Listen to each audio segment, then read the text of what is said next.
말씀 보겠습니다. 에스겔서 20장 31절에서 36절 말씀입니다. 에스겔서 20장 31절에서 36절.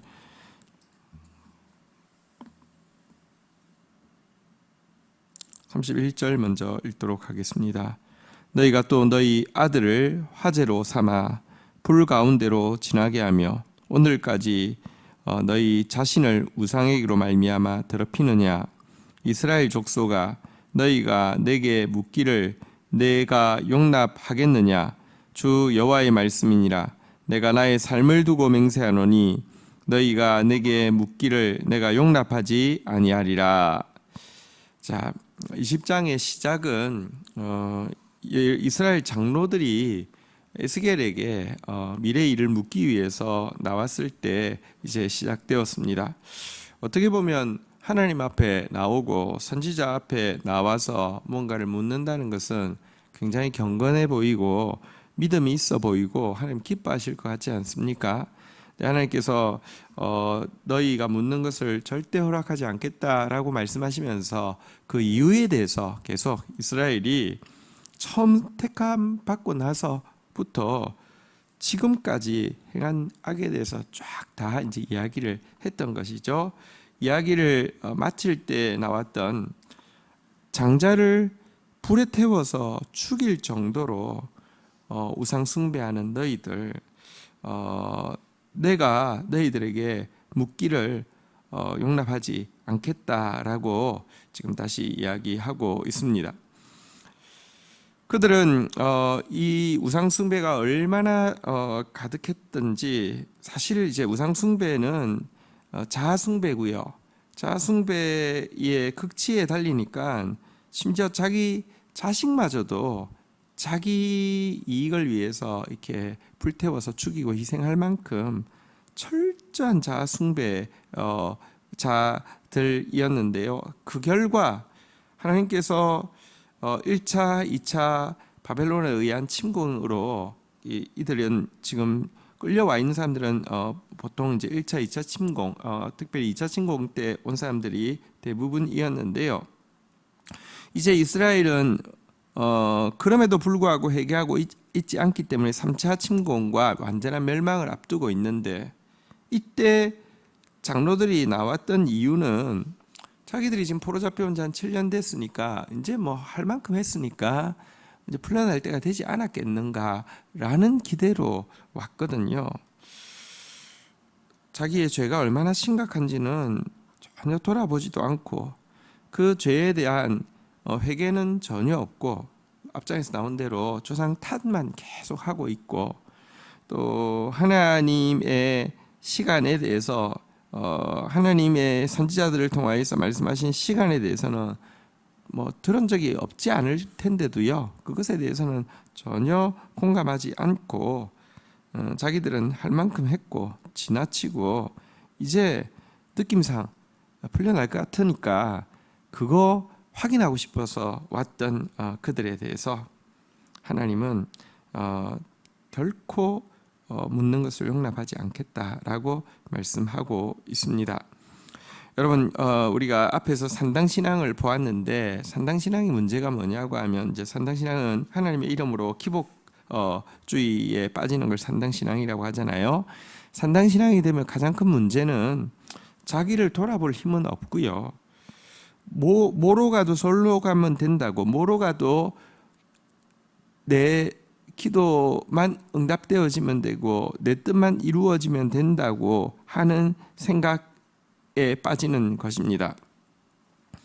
산당신앙을 가지고 있는 사람은 자기 돌아보지 않습니다. 산당신앙 가지고 있는 사람은 그 뜻이 하나님의 뜻에 맞는, 자기 뜻이 하나님의 뜻에 맞는지에 관심 있는 게 아니라 어떻게 하나님을 이겨먹고 어떻게 내 뜻을 관철시키느냐에만 관심이 있는 것입니다. 하나님은 이와 같은 우상 숭배에 대해서 결단코 용납하지 않습니다. 자, 우리 32절 한번 보도록 하겠습니다. 같이 읽겠습니다. 시작. 너희가 스스로 이르기를 우리가 이방인 곧 여러 나라 족속같이 되어서 목석을 경배하리라 하거니와 너희 마음에 품은 것을 결코 이루지 못하리라. 그들이 지금 이렇게 자아 숭배하게 된 것은 이제 우상 숭배 때문인데, 그들의 우상 숭배는 부득이하게 어쩔 수 없는 위협 가운데, 예를 들면 다니엘에게 금송아지 황금 신상 앞에 뭐 이렇게 절하라고 했는데 그래 마저 못해서 절했달지, 혹은 그들이 잠시 연약하여서 혹은 어리석어서 우상 숭배했던 것이 아닙니다. 그들에게 우상 숭배는 그들이 원하는 바였습니다. 그들이 의도한 바였습니다. 그들이 뭐라고 말하고 있습니까? 우리가 이방인 곧 여러 나라 족속같이 되어서 목석을 경배하리라. 조금 풀어서 이야기하면, 우리도 다른 나라 이방인들처럼 아무 거리낌 없이 아무 제약 없이 마음껏 우상 좀 섬겨봤으면 좋겠다라는 말하고 그런 의도 가지고 우상 숭배하고 있었다는 것입니다. 우리 신자들도 그런 경우 많습니다. 우리도 찜찜함 없이, 세상 사람들 보면 죄 지어도 찜찜함 하나도 없고 죄 짓는 것을 스트레스 해소하는 것처럼 생각하고 죄 짓는데, 우리는 이렇게 매일 좀 이렇게 눈치 보면서 이렇게 해야 되나? 나도 그냥 좀 마음 편하게 한번 죄 좀 지어봤으면 좋겠다, 이런 말 하는 거 있잖아요. 근데 이런 의도, 이런 뜻을 가지고 그들이 우상숭배하여서 스스로를 더럽히고 있었다라고 이야기하고 있습니다. 하나님 이거 아시기 때문에 그들이 나와서 하나님께 기복주의로 묻고 있는 것에 대해서 듣지 않으시겠다고 말씀합니다. 나올 때 얼마나 경건한 모습으로 나오느냐, 나올 때 얼마나 헌신된 모습으로 나오느냐 하나도 관심 없습니다. 중요한 것은 그들의 중심이고 그들의 말인데요, 그들은 철저한 우상 숭배자였던 것입니다. 그런데 감사한 것은 너희가 마음에 품은 것을 결코 이루지 못하리라 라고 말씀하시면서 그들이 하나님 이겨먹어서 결국은 그들의 뜻을 이루게 되고 마음껏 우상 숭배하고, 그러면서도 자기들의 뜻이 관철되어서 이렇게 하나님께도 자기들이 원하는 답을 얻어낼 수 있을 것이라는 이 계획, 하나님 결코 이루지 못하게 할 것이다 라고 이야기하고 있습니다. 하나님 굴복하지 않으시고요, 하나님 그들이 자기 뜻대로 살도록 내버려 두지 않는다는 것입니다. 기억하십시오. 우리가 택감 받았다는 것은 어차피 우리 뜻대로 못 사는 존재라는 것입니다. 우리 뜻대로 못 살게 만들어 두신 것, 이게 택함의 가장 큰 은총입니다. 우리 웬만하면 자기 뜻대로 살 것입니다.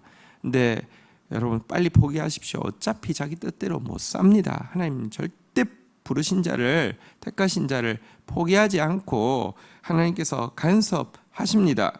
33절에 보면 하나님의 간섭에 대해서 이렇게 이야기합니다. 읽겠습니다. 시작. 주 여호와의 말씀이니라. 내가 나의 삶을 두고 맹세하노니 내가 능한 손과 편팔과 분노를 쏟아 너희를 반드시 다스릴지라. 그들은 어떤 의미에서 이방인보다 더 악해졌고요, 이들은 역사의 처음과 끝까지를 하나님이 쭉 풀어주셨지만 하나님 받으실 만한 선한 것이 하나도 없습니다. 이러면 그냥 버리면 안 될까요? 이러면 그냥 멸망시키면 안 될까요? 하나님께서 지금 능한 손, 편팔, 분노를 쏟아붓는 이유는 내가 할 만큼 했는데 너희 보니까 도저히 안 되겠다, 내가 이제 그냥 증오와 분노로 너희들 멸망시킬 것이다 라고 이야기하는 것이 아닙니다. 하나님의 능한 손, 편팔, 분노를 쏟아붓는 가장 중요한 이유는 한 번 더 다시 따라하겠습니다. 너희를 반드시 다스릴지라. 하나님의 통치가 통하게 하기 위해서 징계하시겠다는 것입니다. 지금까지 은혜로, 용납으로 하나님께서 이 이스라엘 백성들에게 기회를 주셨다고 하면, 이제는 징계를 통하여서 이 심판을 통하여서 그들 가운데 당신의 통치가 통하게 하시겠다고 말씀하고 있습니다. 이것이 선민에게 있는 가장 놀라운 은총입니다. 우리 뜻대로 살 수 없습니다. 우리 뜻대로 살면 행복한데 우리 뜻대로 살 수 없으면 불행한 것이겠지만 우리 뜻대로 살면 반드시 죽습니다. 그런데 여러분, 우리 뜻대로 살지 못하도록 개입하신다는 것 얼마나 놀라운 은총인지 모릅니다. 하나님은 이래도 저래도 우리를 다스리실 것입니다. 그런데 가능하면 하나님의 은총 가운데, 하나님의 축복 가운데 우리가 다스림 받을 수 있다고 하면, 그래서 축복의 통로가 되어서 사용받을 수 있다고 하면 얼마나 행복하겠습니까? 우리가 축복의 통로가 되지 못하면 반대로 저주의 상징이 되어서 사람들로 하여금 하나님을 두려워하게 하고, 사람들로 하여금 하나님이 옳음을 또 보이게 할 것입니다. 우리의 넘어짐도 하나님의 뜻을 이룰 것이고 우리의 풍성함도 하나님의 뜻을 이룰 것입니다. 할 수만 있으면 우리의 풍성함이 우리가 저주의 상징이 아니라 축복의 통로로서 사용받을 수 있으면 얼마나 좋겠습니까? 자, 34절에서부터 이제 이 당신의 통치가 통하고 나면 어떻게 하시겠다고 말씀합니까? 34절부터 우리 35절 우리 교독하겠습니다. 능한 손과 편팔로 분노를 쏟아 너희를 여러 나라에서 나오게 하며 너희의 흩어진 여러 지방에서 모아내고, 35절 읽겠습니다. 시작. 너희를 인도하여 여러 나라 광야에 이르러 거기에서 너희를 대면하여 심판하되, 36절 같이 읽겠습니다. 내가 애굽 땅 너희 광야에서 너희 조상들을 심판한 것 같이 너희를 심판하리라. 주 여호와의 말씀이니라. 여러분, 이와 같은 능한 손 편팔 분노로 당신의 다스리심이 통하게 하고 나면은 다시 능한 손 편팔 분노로 여러 나라 가운데서 하나님께서 불러내시겠다고 이야기합니다. 여기서 사용된 능한 손 편팔 분노는 하나님께서 이들을 심판하고 이들을 징계하는 도구로 사용한 이 바벨론을 향해서 하나님께서 능한 손 편팔 분노를 쏟아붓겠다는 의미입니다. 그래서 그들을 다 불러서 다시 한번 하나님 앞에 돌아오게 하시겠다고 이야기하고 있습니다. 하나님 우리를 포기하지 않습니다. 자, 그런데 돌아왔을 때에 어떻게 하느냐? 하나님께서 이집트에서 이스라엘 백성들 끄집어내고 나서 처음부터, 사실 끄집어내기 전부터 범죄한 것을 우리가 보았는데요. 이번에는 돌아오게 하고 나서 하나님께서 좀 달리 하시겠다 말씀하시는 내용입니다. 35절에 보니까 너희를 인도하여 여러 나라 광야에 이르러 거기에서 너희를 대면하여 심판하되라고 이야기하면서 하나님께서 이끌어내자마자 광야로 넣어서 훈련하시겠다라고 이야기하고 있습니다. 이 광야, 이 광야는 사실은 이제 말씀이라는 단어하고 원어가 뿌리가 같습니다. 다바르가 말씀인데 미드바르가 이제 광야라는 뜻인데요. 광야로 바로 이끌겠다라고 이야기합니다. 이들을 바로 언약의 땅으로 이끄는 것이 아니라 광야로 이끌 것이며, 광야에서 심판한다, 이 말은 이제 훈련시킨다 이런 뜻이 되겠죠. 광야에서 훈련시킬 것이다라고 이야기하고 있습니다. 다시 36절에서 이야기합니다. 내가 애굽 땅 광야에서 너희 조상들을 심판한 것 같이 너희를 심판하리라. 주 여호와의 말씀이니라. 하나님께서 이 불러내시긴 내시겠지만 심판 없이, 이 훈련 없이 이렇게 하는 것이 아니라 심판과 훈련을 통하여서 정결케 하고 당신 앞에 나오게 할 것이다라고 두 번이나 이제 광야에서 심판할 것이라는 표현을 사용하고 있습니다.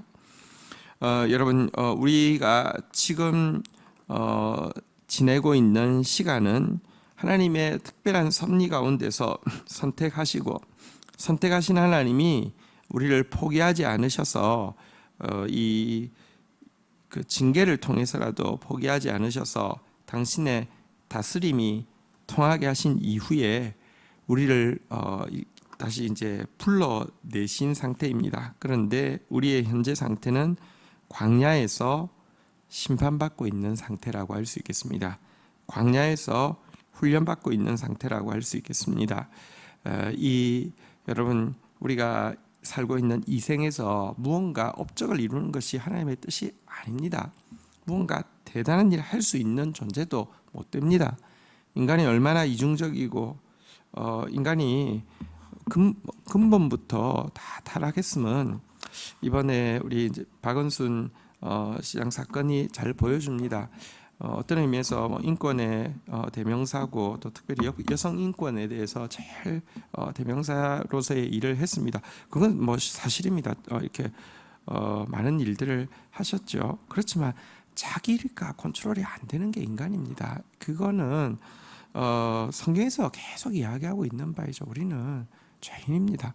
그런 우리가 업적을 뭔가 대단한 거 이룰 수 있는 존재가 아닙니다.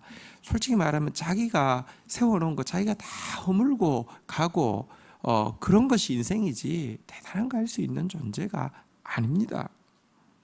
이 비포 라이프에 해당하는 이 이생의 삶을 잘 사는 것은 우리가 하나님 앞에서 한편으로는 하나님의 사랑의 품에 안기는 것이고 한편으로는 하나님의 사랑이라는 것은 공의와 함께하지 않습니까? 공의는 말씀이라고 말씀드렸죠.